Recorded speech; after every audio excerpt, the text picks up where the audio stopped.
Hey guys, we're almost at 10,000 subscribers for my new channel, Theories Tales. I love that you guys are enjoying it. Please help me reach 10,000 before the end of the year. We would be honored if you would join us.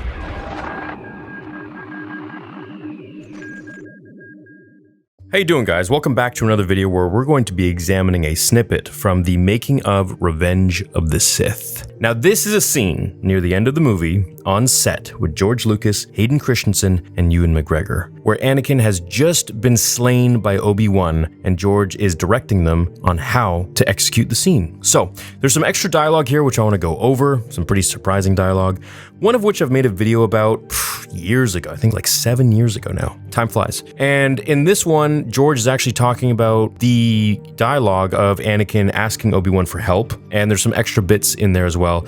It's going to lead into the next scene, which of course is where Vader wears the suit, Hayden wears the suit, and there's a lot to discuss in that one too, but that one will be in another video. So this video, we're going to discuss just when Anakin falls down the high ground. After the first complete take, Lucas and McGregor discuss where he should say each line. As you watch Anakin slide down, how about if you take one step forward, Lucas suggests. For a moment, you think about it. Your first impulse is to save him, but then you realize you can't. So right here, before we continue, George actually had the thought of Obi-Wan, or I guess Obi-Wan in that moment, actually did contemplate on saving Anakin. See, I didn't know that. I thought Obi-Wan was completely against it, considering the fact that Anakin had done what he did during Order 66, and that Palpatine was about to fly overhead. The information from these books and the behind the scenes is the first level of canon, first hierarchy of canon. Then it's the movie, and then it's the novelization. That's why it's important to always get knowledge from these pieces of literature, because it has so much information from George Lucas's mouth,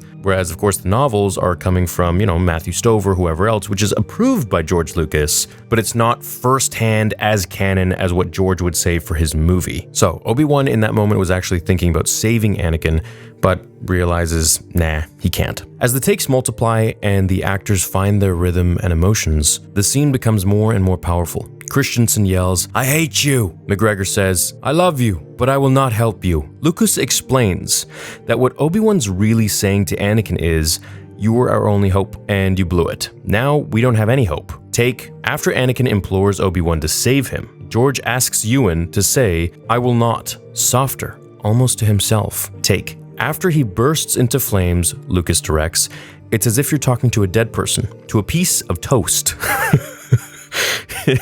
It's canon. Anakin is literally a piece of toast to George. He suggests, to drive home this point, that McGregor change the words in the script to the past tense, "I loved you." The actor acquiesces, but points out that his subsequent line would have to change too. "But I could not help you." Lucas agrees, and Tenegrin alters the script accordingly. So in real time, right on set, they're altering and changing the script around a little bit. Now, of course, we didn't really hear these lines in the movie because they were changed or cut out. And if you actually look, the major line of Anakin asking for help, almost to be redeemed, asking Obi-Wan to save him, is muted from the final cut. But you can still see Anakin moving his lips. So there's a reason why George took that out, and you can refer to that video if you want, but essentially he didn't want Anakin to be redeemed. He didn't want any sort of feeling for Anakin to be redeemed at all, asking for help. Christensen groans to get into character, and then gives an emotional delivery of the two lines, "Help me, Master," and "I hate you." That was fantastic, George says. As he leaves the set for lunch, Hayden says, "Just another day playing in the dirt," and Lucas replies, referring to the afternoon scenes, "Go become Darth Vader."